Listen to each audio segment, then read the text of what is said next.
They sent us the bill for our own rescue. Commander Eva Rostova stood on the command deck of the UNS Principia, her knuckles white where she gripped the edge of the central holotable. Before her, the ion system shimmered, a cradle of nascent worlds and asteroid fields rich in heavy metals. It was a place of promise, a new frontier for a dozen independent colonies. But a shadow had fallen across this cradle, a golden, cloying darkness cast by the gilded Concordat. Their fleet, ornate and ostentatious, hung in high orbit over the system's primary gas giant, their intentions cloaked in the language of benevolence. The message blinking on the main screen, however, spoke a different truth. It was an invoice, a demand for a gratitude tithe, levied against a small human colony for services the Concordat themselves had made necessary. This was not warfare as humanity had known it. It was something far more insidious. It was predation by contract, conquest by ledger. Rostova's jaw tightened.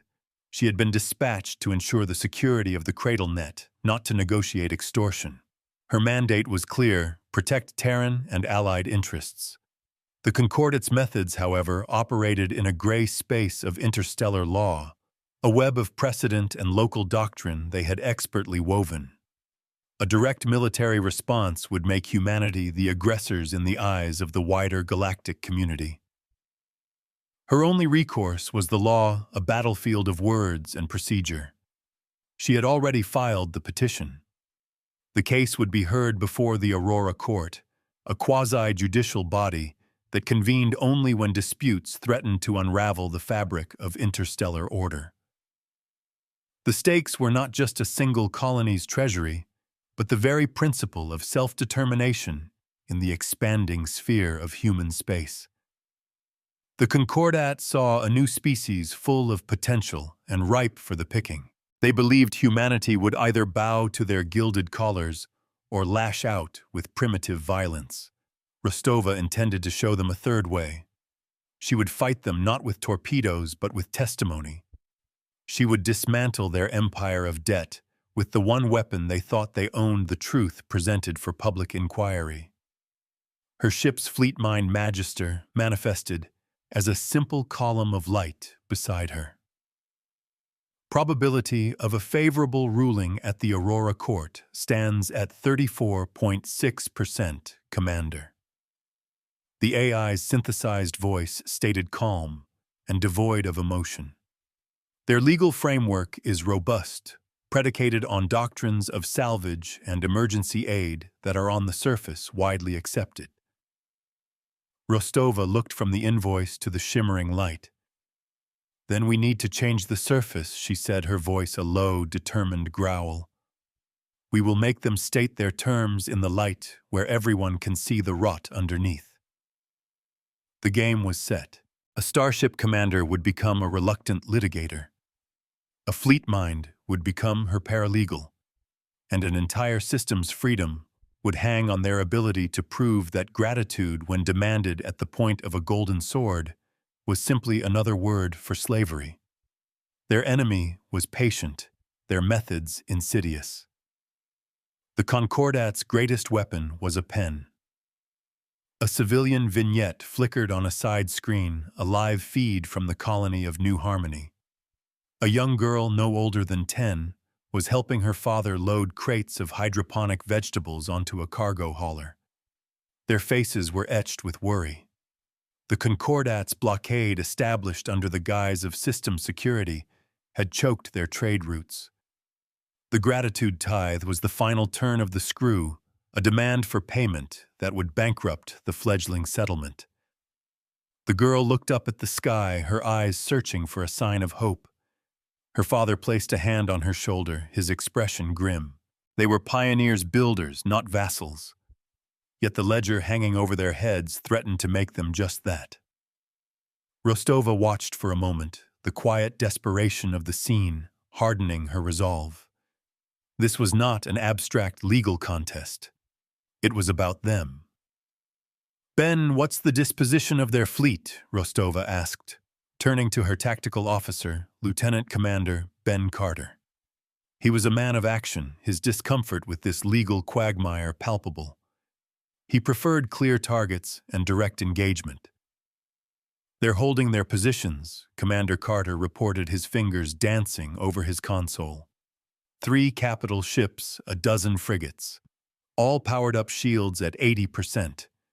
They're posturing, making sure everyone sees their benevolent protection. His tone dripped with sarcasm. "They're not breaking any overt laws, just strangling the system with their presence." Rostova nodded. "And their flagship, the Gilded Promise," she inquired, "still in high anchor over Aeon Prime. Tithemaster Crave is aboard. He's the architect of this whole scheme, the one who signs the demands." Crave was more than a commander. He was a master of predatory economics, a shark who smelled blood in the water of humanity's expansion. His ledgers were his battleground. "Anya, what have you found?" Rostova directed her attention to Ensign Anya Sharma, her legal specialist. The young officer's station was a chaotic collage of legal texts and precedent citations projected in glowing script. "It's a fortress," Commander Sharma admitted, pushing a stray strand of hair from her face. "The Concordat's collar doctrine is built on 1,000 tiny interlocking precedents from 100 different systems.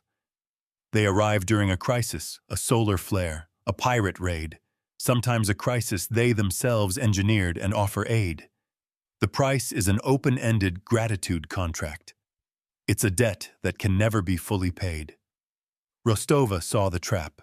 It was elegant in its cruelty. Refuse their aid, and you are destroyed. Accept it, and you are owned. They made slaves of survivors. Magister's light pulsed softly. The core of their argument rests on the principle of salvus gratia, or salvage grace, the AI added, an archaic maritime law from their home world scaled up for interstellar application.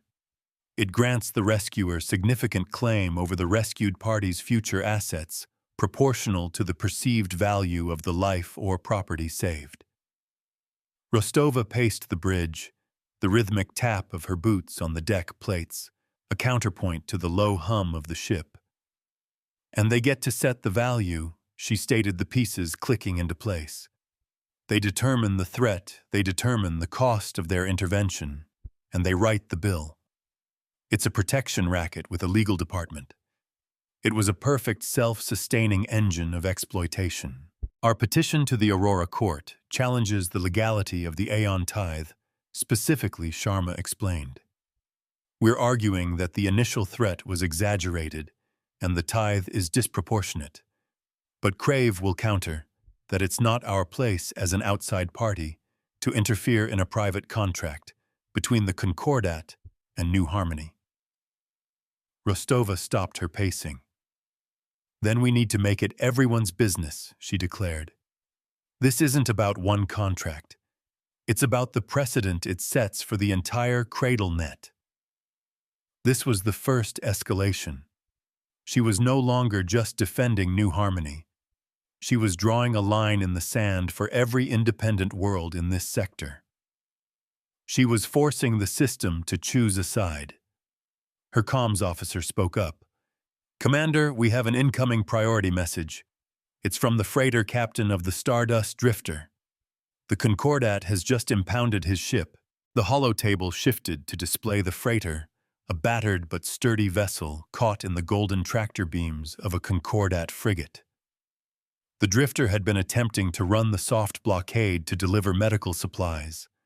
On what grounds, Rostova demanded, her voice cold. "Violation of the system security mandate," the comms officer read, "and failure to remit a transit gratitude tax." A new tax invented on the spot. This was Crave's answer to her petition. It was a direct challenge, a tightening of the noose. The law was their weapon and their shield. Rostova stared at the image of the captured freighter. This was the plan-changing moment. Her initial strategy of a slow, methodical legal challenge had just been torpedoed. Crave was escalating, daring her to respond with force. A military intervention to free the drifter would be a clear violation of the very interstellar laws she was trying to uphold. It would instantly invalidate her case before the Aurora court and paint humanity as impulsive aggressors. Crave had laid a perfect trap. He was using her own principles against her. He expected her to crack under the pressure. Magister Rostova said, her voice steady. Project me the legal framework for a public inquiry gambit, specifically the corridor of law protocols. The AI's light brightened. Commander, that is a high-risk maneuver. It bypasses several layers of preliminary hearings, but requires us to present our entire case live with no amendments. It also grants the defendant, Tithemaster Crave, the same privilege. It was an all-or-nothing move. A trial by fire conducted not in the slow, deliberate chambers of the court, but in a live, system-wide broadcast. There would be no backroom deals, no quiet settlements, only a raw, public confrontation. It compels a response, Rostova stated. Krav can't ignore a direct public summons to testify without appearing to have something to hide. We'll force him to defend his gratitude tax, not in a closed courtroom, but in front of every colony in the cradle net. She would turn his stage into a pillory. The air on the bridge crackled with new tension. This was no longer a waiting game. Carter's hands moved to his tactical console, instinctively preparing for the fallout. Sharma began frantically pulling up precedents related to public inquiries, her eyes wide with a mixture of fear and excitement. Rostova was not just challenging a ruling. She was challenging the Concordat's entire business model in the most public way possible. She was betting everything on the power of transparency. Their secrets were their center of gravity. Send the summons, Rostova commanded. Cite the impoundment of the Stardust Drifter as the precipitating event. Broadcast it on all open channels system-wide. Let's see how Tithemaster Crave enjoys the full glare of the spotlight. The comms officer's fingers flew across his console. The summons, a formal and legally binding demand for testimony, shot out from the Principia on a tight beam aimed directly at the heart of the Gilded Promise. The message was clear. The time for quiet maneuvering was over. The court of public opinion was now in session.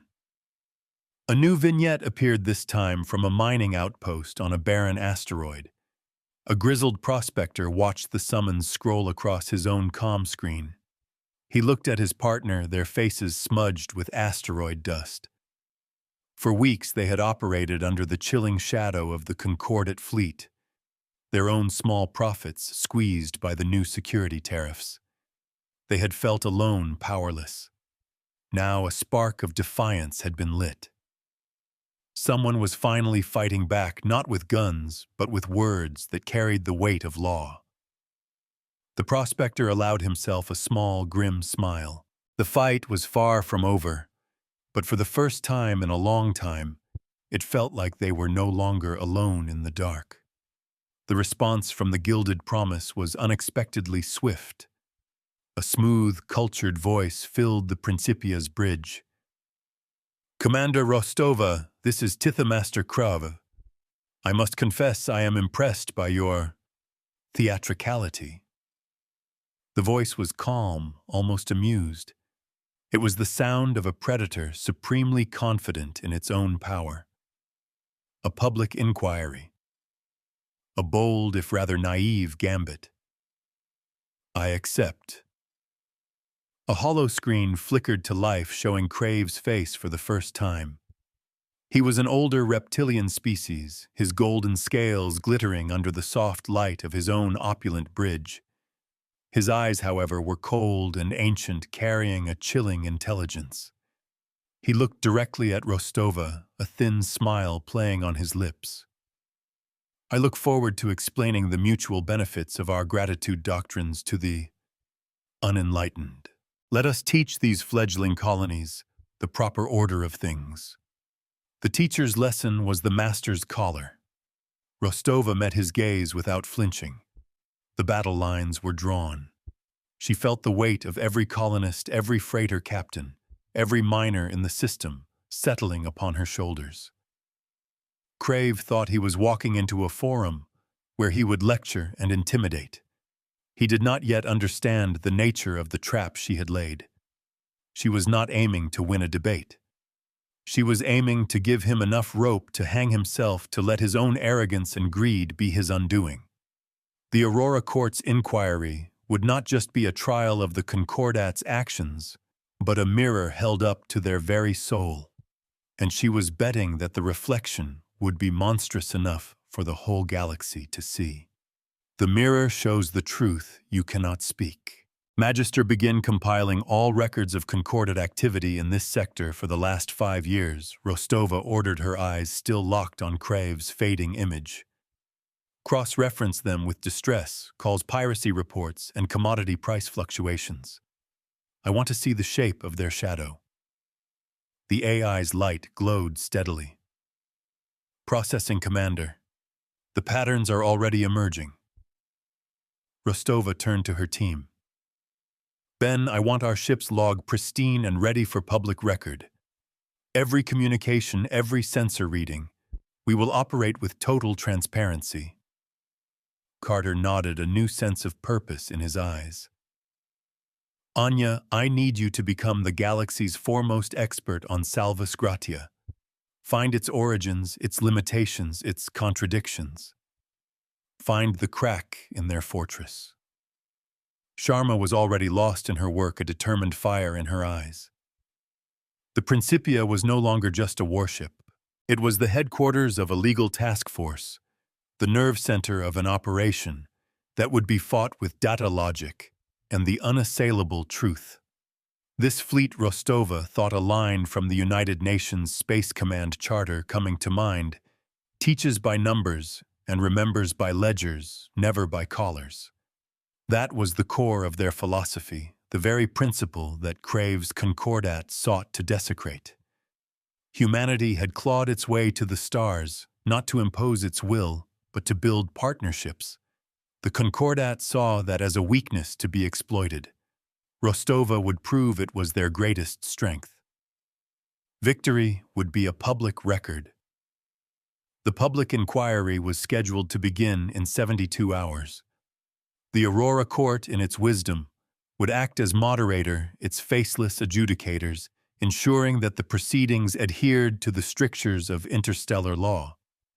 But the verdict would be rendered in the hearts and minds of the millions watching across the cradle net. Crave was preparing his lecture, his condescending explanations of why the Concordat's protection was a gift to be paid for. Rostova and her team were preparing something else entirely.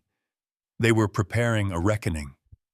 They were polishing a mirror, getting it ready to reflect the blinding, searing light of truth directly back into the face of those who hid in the shadows of legal sophistry. Their victory would not be marked by exploding ships, but by a single, irrefutable entry on a public ledger account closed. Another vignette played out, this time on a small orbital station that served as a trading hub for the system. A diverse group of beings, humans, insectoid traders, silicon-based life forms, were gathered around a public news screen, watching the announcement of the inquiry. The mood, once fearful and resentful, was now charged with a nervous energy. The Concordat's presence had been a slow poison, turning neighbor against neighbor as resources grew scarce. Now the poison was being drawn out into the open. The human commander of the UNS Principia had staked her career and her ship on a legal principle. They did not know if she would succeed, but they were no longer passive victims. They were witnesses, and in a court of public opinion, the testimony of the witness was everything. A seed of hope had been planted in the hard soil of fear. Commander Magister's voice cut through the quiet focus on the bridge. I have completed the preliminary analysis of the Concordat's activities. The correlation between their arrival in a system and a spike in localized pirate activity is 92%. The AI displayed a complex chart a web of data points that told a damning story. The pirates were a tool, a convenient crisis to which the Concordat could sell the cure. They're not just predators, Carter muttered, staring at the data. They're farmers. They seed the crisis, then harvest the fear. This was the first key piece of evidence, the foundation of their case. It was circumstantial, but the pattern was too strong to be a coincidence. They were selling the cure to a disease they spread. This is our starting point, Rostova said, her gaze fixed on the incriminating chart. But it's not enough. Crave will dismiss it as correlation, not causation. He'll call it a statistical anomaly. She looked at Sharma. Anya, we need more. We need a smoking gun, a direct link. Sharma zoomed in on a specific data cluster. There might be something here, Commander. In the last 3 systems the Concordat pacified, there was a shell corporation that bought up mining rights and shipping contracts at bargain basement prices right after the tithe was imposed. The corporation is called Golden Bough Holdings. Her fingers flew across her console. Let me see if I can trace their ownership. A few tense moments passed. Then a single line of text appeared on the screen. I've got it, Sharma whispered, her voice filled with awe. The ownership is cloaked in layers of proxies, but the ultimate beneficiary is the gilded Concordat itself. The bridge was silent. This was it. The second escalation. The gratitude tithe wasn't just about control. It was about profit. They created a crisis, extorted the victims with a debt they could never repay, and then used the resulting economic collapse to buy up all the valuable assets for a pittance. It was a complete predatory cycle. It was monstrous. It was brilliant. And now it was exposed. The ledger revealed the crime the battleship concealed. Rostova felt a cold anger settle deep in her bones. This was worse than she had imagined. This was not just a legal dispute. It was a systematic plundering of entire civilizations, all hidden behind a veil of corporate legalese and condescending benevolence. Her duty was no longer just to the cradle net. It was to every victim of the Concordat's insidious machine. The public inquiry was about to become something much more than a debate over a single tithe. It was about to become a trial for crimes against galactic society. Preserve that data, Anya, Rostova commanded, her voice dangerously quiet. Triple encrypt it and back it up to the Magister's core memory. We will not reveal this yet. We save this for the inquiry itself. We let Crave build his own pedestal, and then we use this to kick it out from under him. Her strategy shifted. This was no longer just about defense. It was about prosecution. She would let Crave make his case first. She would let him lecture and patronize. She would let him explain to the system why his gilded collars were a gift. And when he was at the peak of his arrogance, when he believed he had won, she would present the evidence of Golden Bough Holdings. She would show everyone the truth. The Concordat were not saviors. They were vultures circling, waiting for their own manufactured disasters to create the carrion on which they feasted. The truth deployed at the right moment is the most powerful weapon. The next 48 hours were a blur of intense preparation. Carter's team wargamed every possible hostile reaction, from the Concordat, from a sudden military strike to a targeted cyber attack. Sharma and a team of legal aides worked tirelessly, building a mountain of evidence, structuring their arguments, and preparing for every legal parry Crave could throw at them. Rostova oversaw it all, a conductor bringing her orchestra to a crescendo. She spent hours with Magister running simulations of the Inquirer, playing the role of Crave, trying to anticipate his every move, his every denial, his every justification. The AI was a perfect sparring partner, its cold logic forcing her to hone her arguments to a razor's edge. She was preparing not for a battle of ships, but for a battle of minds. A final vignette, played on a screen, this one from the bridge of the impounded Stardust Drifter. The captain, a woman named Maria Flores, sat with her small crew in the mess hall. They were prisoners on their own ship, but they were watching the public feeds. They saw the summons. They saw the acceptance. They saw the system holding its breath. Captain Flores looked at the faces of her crew, young and old, human and alien. They were scared, but they were also proud. Their small act of defiance, their attempt to deliver medicine, had become the catalyst for a system-wide confrontation. They were no longer just a crew. They were a symbol. Their fate was now tied to the words of a human commander they had never met aboard a warship that had come to their defense, not with weapons, but with the promise of justice. Their captivity had become a rallying cry.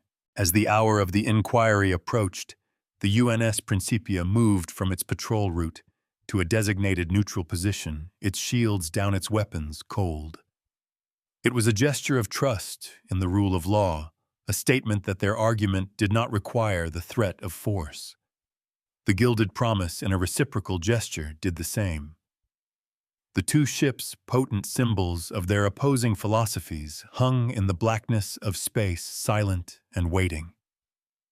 The Aurora Court's adjudicator drone, a simple, unadorned sphere of polished obsidian, moved into place between them. The stage was set. The audience, an entire solar system, was watching. On the bridge of the Principia, Rostova straightened her uniform. She looked at her team, at Carter's stoic resolve, at Sharma's nervous energy, at the steady, unwavering light of Magister. They were ready. She took a deep breath, the clean, recycled air of the ship filling her lungs. This was it, the moment of truth. The corridor of law was about to open. It was a place where words had the power of fleets, where evidence could strike harder than a torpedo, and where the verdict would be written not in fire but on the permanent, unchangeable public ledger of the galaxy. She was not here to start a war. She was here to end a business. Adjudicator is online, the comms officer announced. All parties are present. The public inquiry is now live. On the main screen, the cold, serene face of Tithamaster Krav appeared, his golden scales seeming to drink the light. He gave a slight, almost imperceptible nod, an acknowledgement from one commander to another. But there was no respect in it. Only the supreme confidence of a predator who believed it had already won. Rostova met his gaze, her own expression a mask of calm professionalism. But beneath the surface, her mind was a whirlwind of strategy, her heart a steady drumbeat of resolve. The first move was his. Let him speak. Let him build his own trap. The mirror was ready, and it was about to show him a reflection he would not be able to bear. Tithemaster Crave, the synthesized voice of the Aurora Court adjudicator, intoned its tone perfectly neutral. As the responding party, you have the floor. Please present your justification for the imposition of a gratitude tithe upon the colony of New Harmony and the subsequent impoundment of the freighter Stardust Drifter. Crave's thin smile widened. He leaned forward, his ancient eyes seeming to pierce through the screen. With pleasure, adjudicator, he began, his voice smooth as polished stone. It is a simple matter, really. A matter of responsibility, of order, of gratitude. He spread his clawed hands in a gesture of magnanimous explanation. The Gilded Concordat came to this system to provide stability. We drove off the pirates who preyed upon these fledgling worlds. We established security. We created the conditions for prosperity. He paused, letting his words sink in. All we ask in return is a modest contribution, a tithe to help defray the costs of this protection. It is the natural order of things. The strong protect the weak, and the weak show their gratitude. It is a lesson these humans in their youthful exuberance have yet to learn. His gaze flickered to Rostova, a glint of condescension in his eyes. Commander Rostova sees our actions as extortion. She uses this public spectacle to paint us as villains. But she fails to understand a fundamental truth of the galaxy's civilization is not free. It has a cost. We are simply presenting the bill. He made debt sound like destiny. Rostova listened, her expression unchanging. She let him speak, let him frame the narrative in his own terms. Let him sound reasonable, paternalistic. Every word was another brick in the pedestal he was building for himself. Carter shifted on his feet, his jaw tight with anger. Sharma was scribbling notes, her brow furrowed in concentration. Magister's light pulsed calmly, absorbing every syllable, every inflection, every micro-expression, cross-referencing it with its vast database of concordant rhetoric. Crave was performing exactly as the AI had predicted. He was confident, arrogant, and utterly convinced of his own righteousness. As for the freighter, Crave continued dismissing the Stardust Drifter with a wave of his hand. Its impoundment was a simple matter of enforcement. It attempted to violate a security mandate established for the safety of all. Furthermore, it refused to pay the standard transit tax, a fee required to fund our ongoing security operations. These are not punitive measures. They are the necessary mechanics of a well-ordered system. He leaned back, his presentation complete. He had laid out his case with an air of unassailable logic. He was the guardian, the shepherd, and the colonies were his flock. And the flock naturally must give up its wool. It was simple. It was clean. It was in his mind, the undeniable truth. The shepherd's duty was to shear the sheep. The adjudicator's voice filled the silence. Commander Rostova, your response. Rostova took a step forward, her presence commanding the bridge. She did not look at Crave.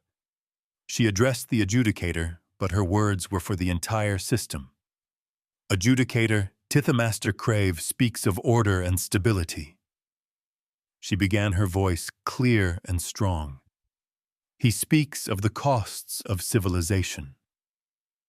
These are concepts with which the United Nations of Earth are very familiar. We too believe in order. We believe in security. But we believe these things are built on a foundation of partnership, not patronage. She paused, letting the distinction hang in the air. Tithamaster Crave presents a simple narrative. The Concordat arrived, pirates fled, and a bill was presented. But the public record tells a more complex story. On the main screen, Magister began to display data, not the bombshell about Golden Bow Holdings. Not yet. This was the first layer. A chart appeared showing the cradle net before the Concordat's arrival.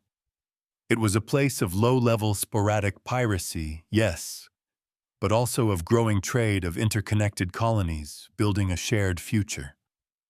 A second reality was painted in numbers. This is the Ion system 1 year ago, Rostova said, narrating the data.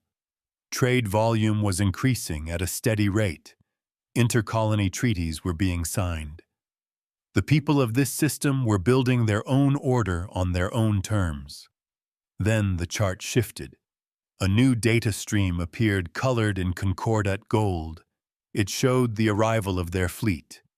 And alongside it, another line, this one, a jagged, angry red, spiked dramatically.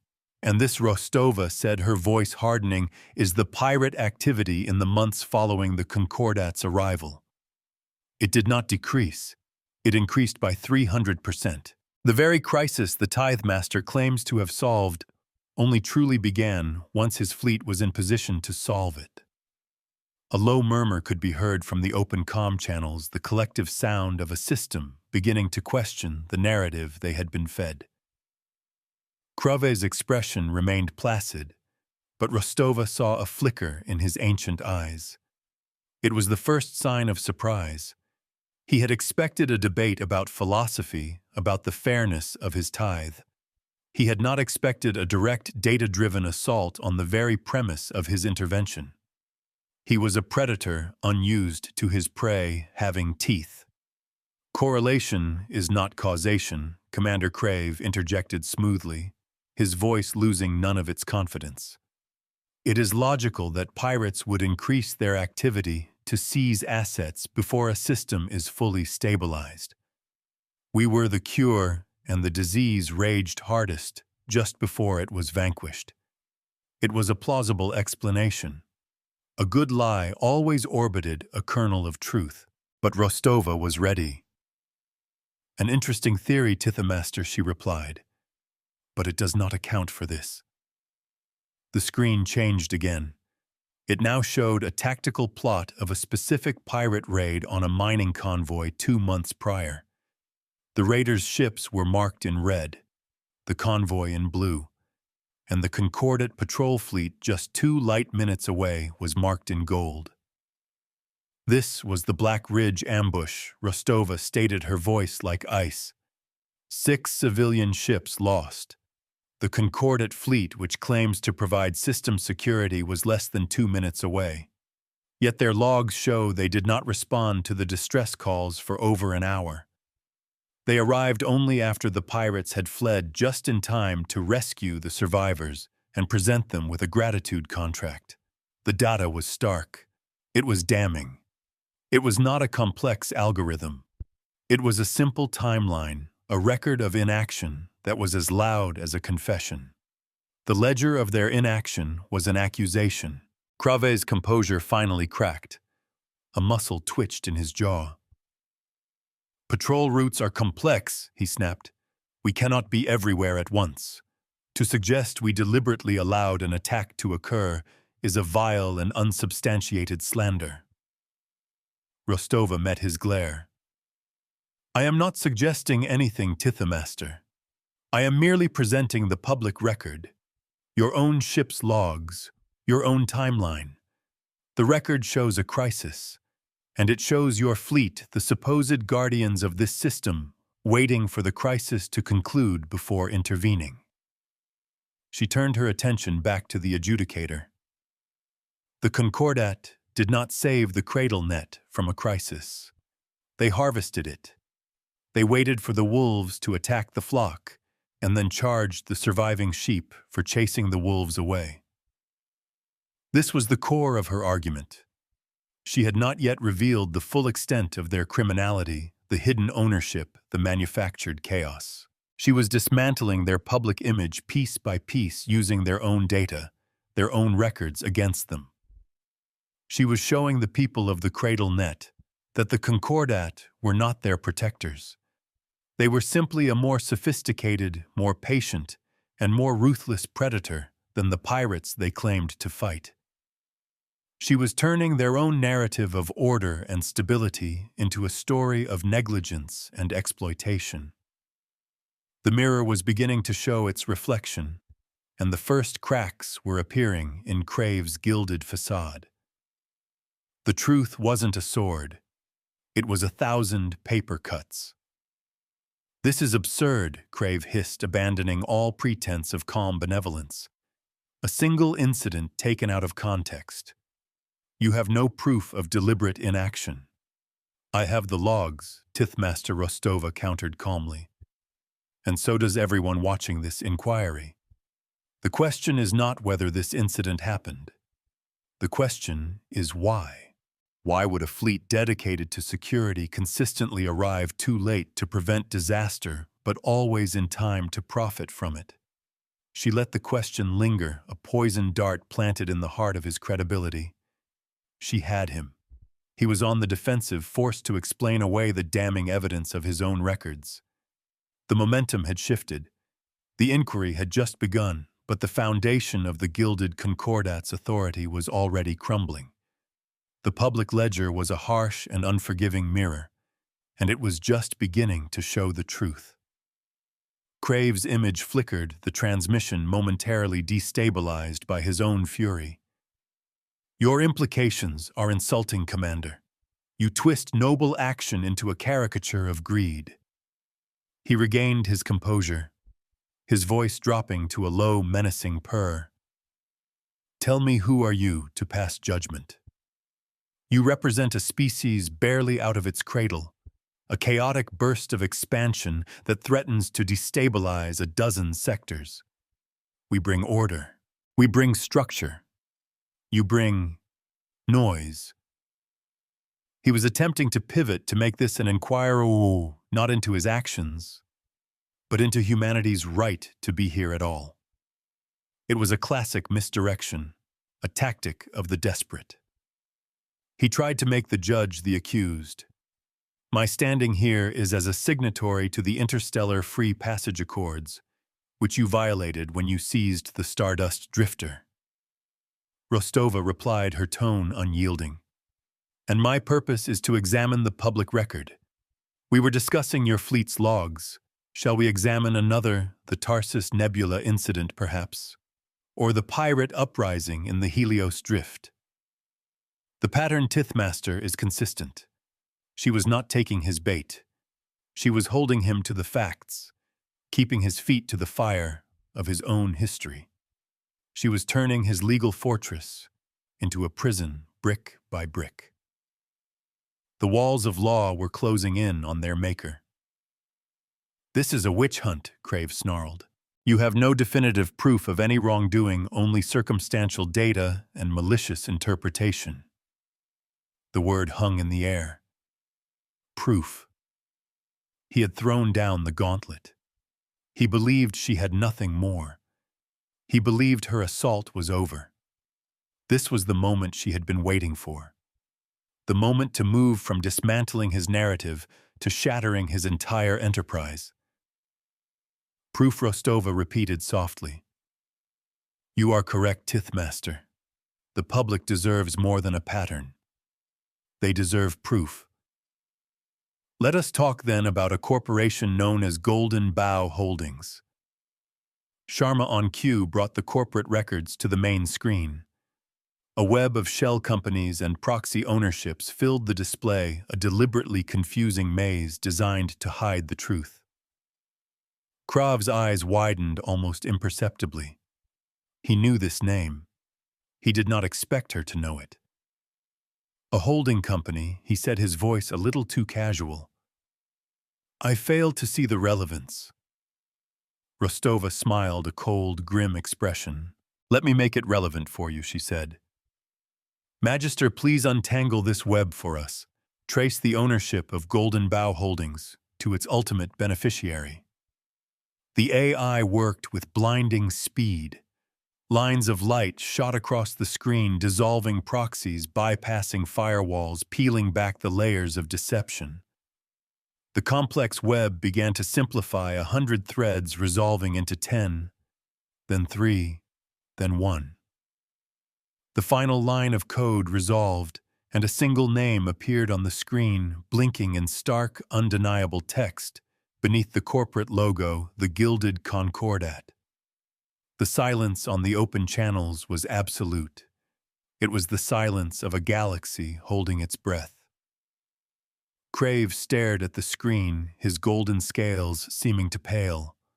The mask was gone. The monster was revealed. They did not just profit from tragedy. They owned it. Golden Bough Holdings. Rostova announced, her voice resonating with the weight of the revelation, specializes in acquiring distressed assets, mining rights, shipping contracts, infrastructure. In every system the Concordat has pacified, Golden Bough has appeared in the aftermath of the crisis, buying up the core of the local economy for pennies on the dollar after your gratitude tithes have left the populace bankrupt. She turned her full attention to Crave's horrified face. This was never about gratitude, was it, Tithe Master?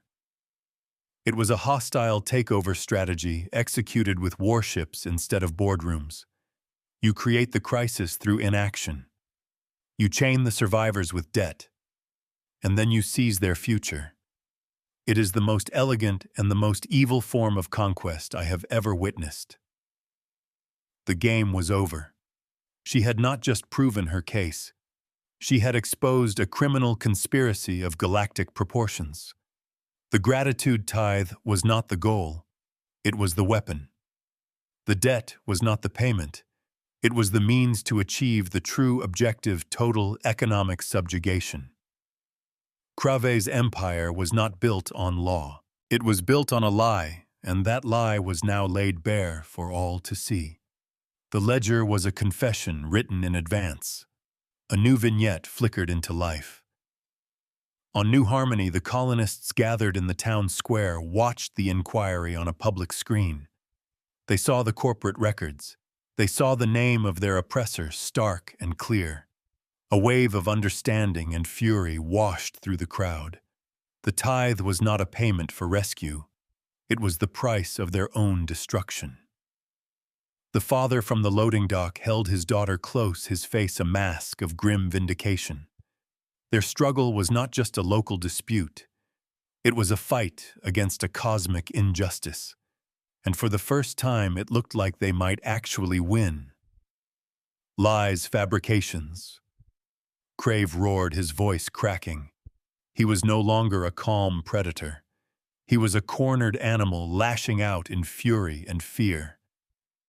This data is forged, a human trick. The data is from your own servers, Tithmaster Magister's calm voice stated, a devastating counterpoint to Crave's rage. The encryption keys were recovered from a Concordat data leak 3 years ago. The records are irrefutable. The AI had been holding this card, waiting for the perfect moment to play it. The trap had been sprung with cold digital precision.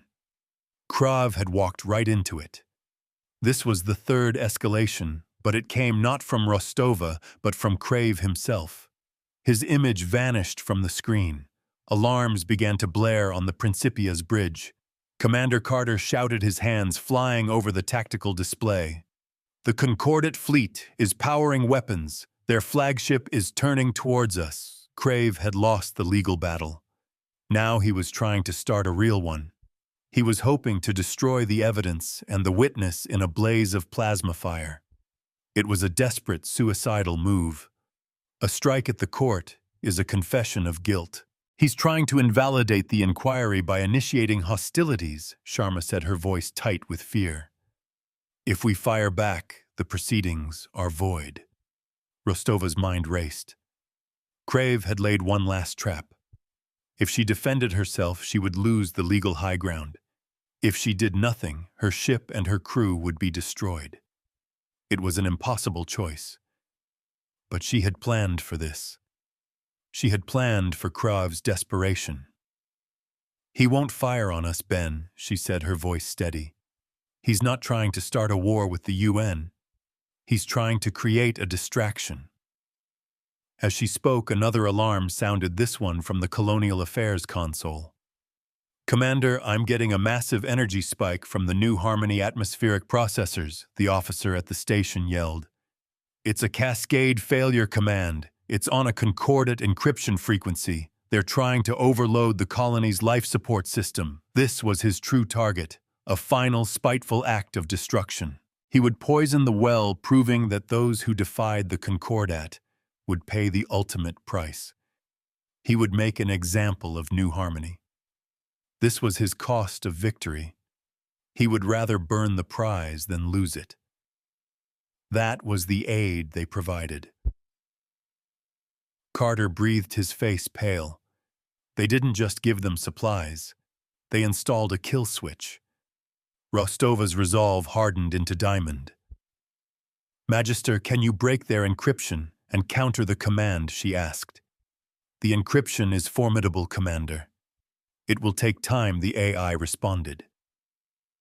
Time the colony doesn't have. Rostova finished. Anya, give me a legal precedent. Now. The young officer's eyes were wide, but her mind was sharp. The Aurora Court Emergency Powers Act. Article 3, she said without hesitation.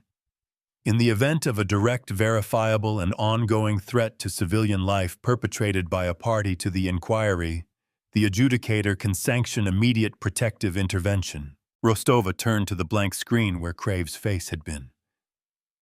Adjudicator. Did you see that? Did the entire system see that? She demanded, her voice ringing with righteous fury.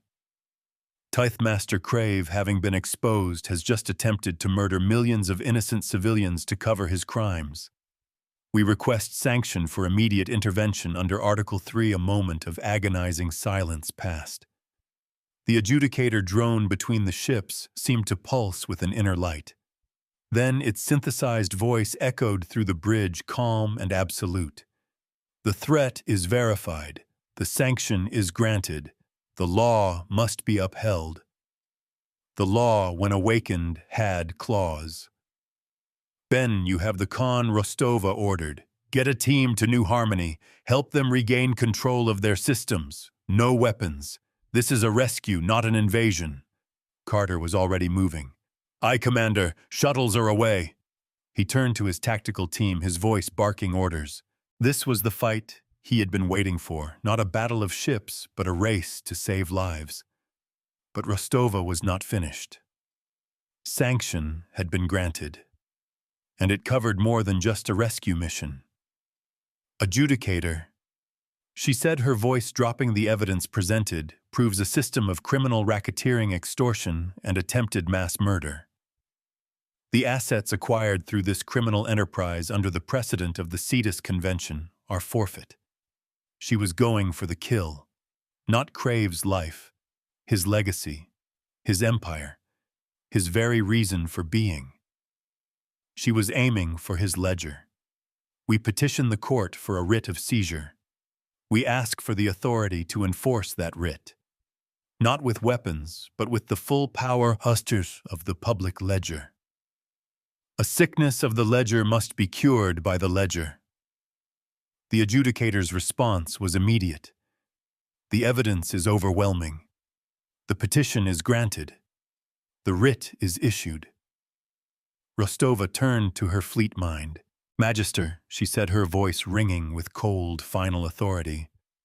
You heard the court. You have the writ. Seize it all. The column of light that was the AI seemed to brighten, to intensify. Executing, Commander, it said. And across the system, the mirror justice maneuver began. On the main screen, the public ledger came alive. It was no longer a static display of evidence. It was a dynamic, real-time cascade of transactions. A line of text appeared: gilded Concordat account, frozen. Then another: Golden Bough Holdings, assets seized. What happened next was a thing of pure mathematical beauty. It was a symphony of accounting, a ballet of data. Guided by Magister, the public ledger began to unwind every transaction, every tithe, every coerced contract the Concordat had ever imposed on the peoples of the CradleNet. The AI was a digital scalpel, expertly excising a cancer from the system's economy. Funds began to flow not into Concordat coffers, but out of them. The tithe extorted from New Harmony was returned with interest.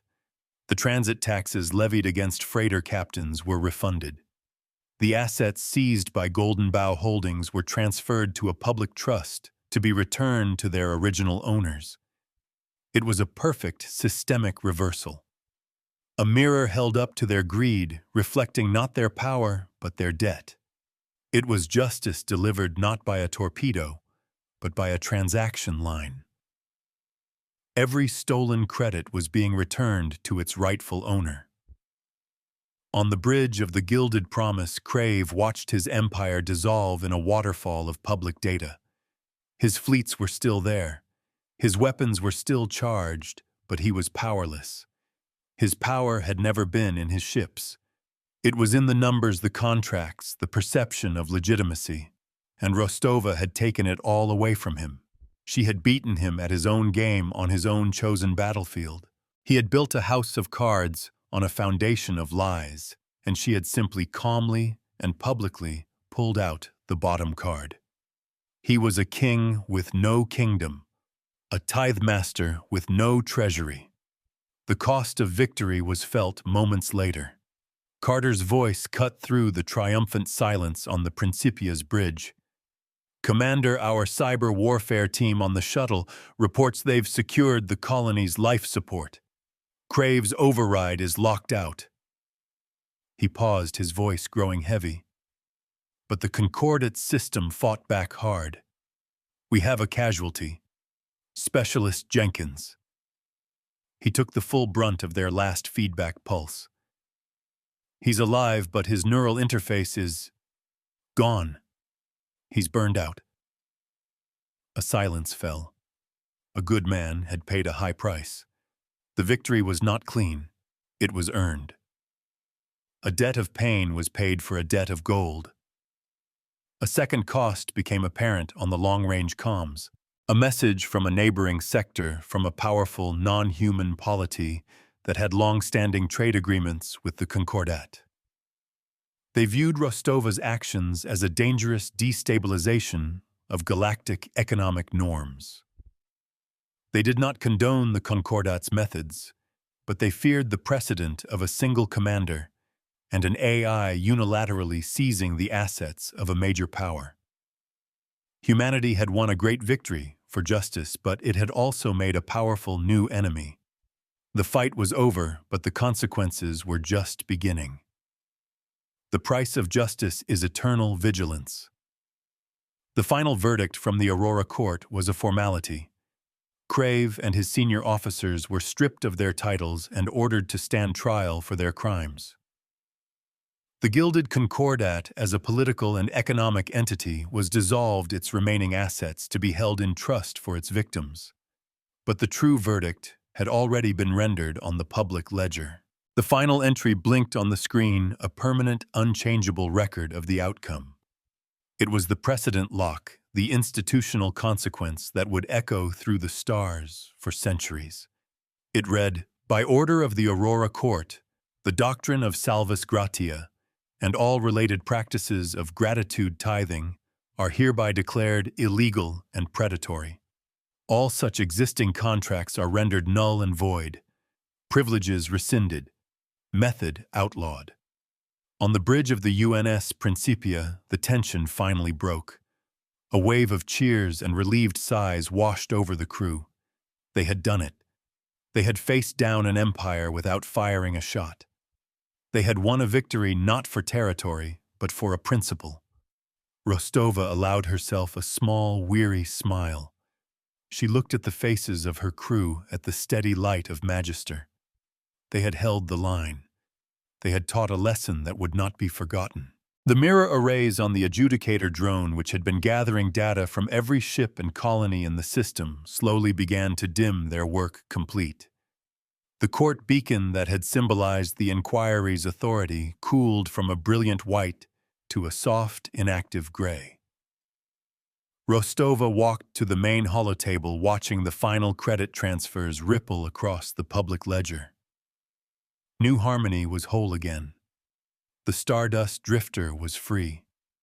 The Cradle Net was their own. She thought of Specialist Jenkins and the long road to recovery ahead of him. She thought of the new political storm brewing on their border. The ledger always balanced in the end. This is how we learn, not by conquest, but by consequence.